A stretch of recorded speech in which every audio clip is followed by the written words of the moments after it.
Welcome, strangers, and strangists, to a tale whose basics are familiar, but whose particulars have become unknown.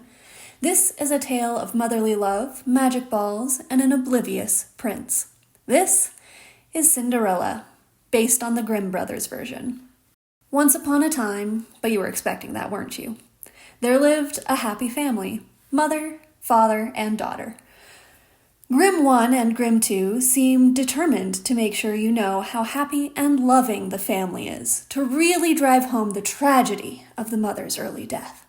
However, the mother does get her traditional last words before she goes.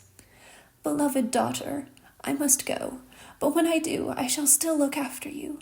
Plant a tree on my grave, and whenever you wish for something, shake it, and it will provide what you wish. Whenever you are in trouble, I will send you help. Just be good and kind." After that dramatic exit, the girl and her father bury the mother, and the daughter, whose name still has not been mentioned, plants a tree on her mother's grave.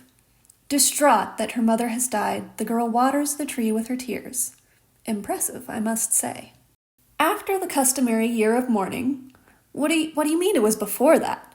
The father didn't wait? Oh, no wonder the girl's got issues. As I was saying, before a year had passed, the father found a new woman to marry, and that is the last we hear about him. Good riddance. What? I'm allowed to have opinions as the narrator. As the story goes, the stepmother has 2 daughters of her own, and these 3 are pretty, proud, and petty. They rapidly determine the girl is useless and must earn her keep. 2 seemingly contradictory statements that result in the girl being appointed as a general maid for them.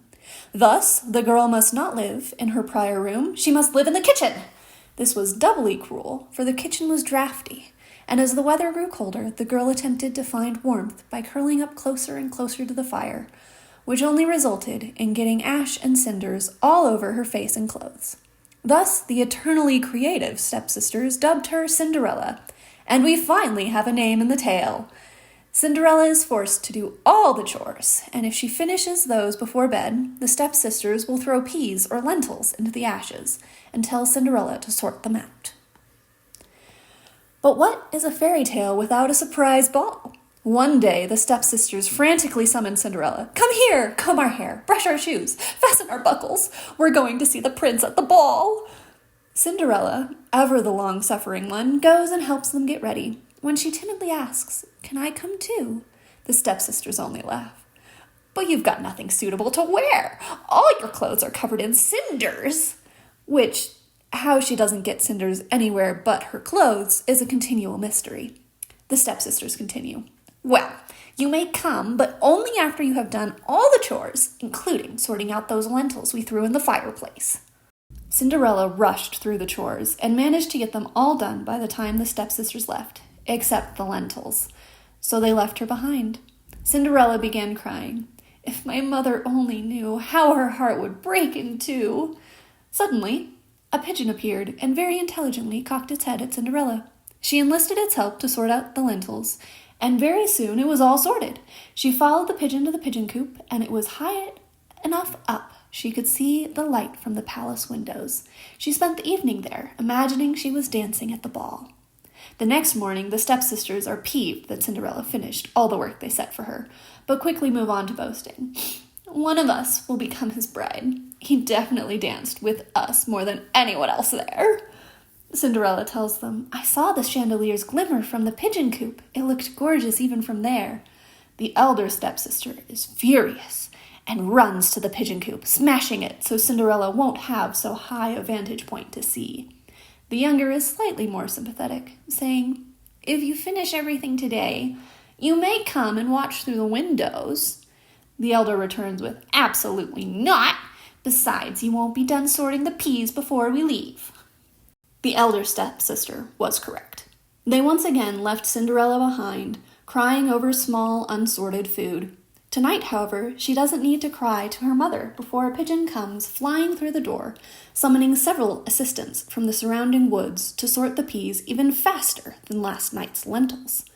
The assistants leave, and only the intelligent organizer remains. Cinderella begins talking to it. "Oh, Pigeon, I wish you could see the ball from your coop, but I can't anymore. Now there's no way for me to enjoy the ball." But before she could call upon her endless source of tears, the pigeon said, "Use your mother's tree," and flew out the window. Cinderella immediately dammed the tear river and ran to her mother's grave. She shook the tree, wishing, "Shake and wobble, little tree, let beautiful clothes fall down to me." And out of the tree fall not only a stunning outfit, but a carriage and retinue to match. Cinderella changes and goes off to the ball. At the door, the prince meets her and asks her to dance. She sees her stepsisters standing on the side of the dance floor, looking peeved and curious. They clearly don't know who she is, or they'd have interfered. Before midnight, Cinderella curtsies, says goodbye, and leaves back to her mother's grave. "Shake and wobble, little tree, take these clothes back from me." And they, and the retinue, were gone. Cinderella returned home to act as if nothing strange had happened. The next morning, the stepsisters weren't gloating. When Cinderella asked, "How was the ball? Did you dance with the prince again?" they responded, "No, a princess was there and captured his attention the entire night." "Oh, I was standing at the door and saw a glorious carriage go past. That must have been her." "Well, you'll have to hope she drives past again, because you'll be sorting peas." That evening, Cinderella opened all the windows, hoping for pigeon help, and the pigeons delivered. It was hardly a few seconds of pigeon wing pandemonium, and then the kitchen was empty and the peas all sorted. Cinderella sprints straight to the tree. "Shake and wobble, little tree, let beautiful clothes fall down to me." And tonight's outfit was even more splendid, and again a retinue and carriage to fit the gown came too. Cinderella wasn't the only schemer. The prince painted the stairs with pitch, "so that she won't be able to run so fast." Prince must not be a sprinter with that attitude. Cinderella arrives in style and enjoys herself so much she loses track of time. She sprints out the door, not hearing the prince calling after her to wait, not noticing one of her shoes dropping behind her in the pitch, not remembering the carriage and retinue as she runs back to her mother's grave before everything disappears as the day changes at midnight. The prince is distraught and orders the entire land to be searched for the owner of the shoe. And here is where we learn Cinderella was not only miraculously patient, she had miraculously tiny feet. As they searched, many people couldn't fit the shoe on. Some could only fit their heel in. Some could only fit their toes. Some could squeeze their whole foot, but it was clearly uncomfortable, so the search continued. Finally, the search reached Cinderella's household, and the stepmother reappears in the tale. But only to banish Cinderella while the searchers are present. The stepmother then convinces the shoe-bearer to allow her to go to a different room with the elder stepsister to try on the shoe, and they allow it. She convinces her daughter to cut off part of her heel so she can fit the shoe. Somehow it worked, and the elder stepsister boards the carriage with the prince. It's only as they're exiting the gate that a bird sings, "Looky, looky, look at that shoe that she took. There's blood all over the shoe's too small. She's not the bride you met at the ball." At this, the prince looks down, sees the blood flowing over the edge of the shoe, and orders the carriage to turn around. "This isn't the girl I fell in love with." They return, and the stepmother again pulls the younger stepsister aside and convinces her to cut off her toes to fit the shoe. This again works, and she boards the carriage with the prince. But again, "Looky, look at the shoe that she took. There's blood all over the shoe's too small. She's not the bride that you met at the ball." The prince looks, again sees gushing blood, and orders the carriage to turn around.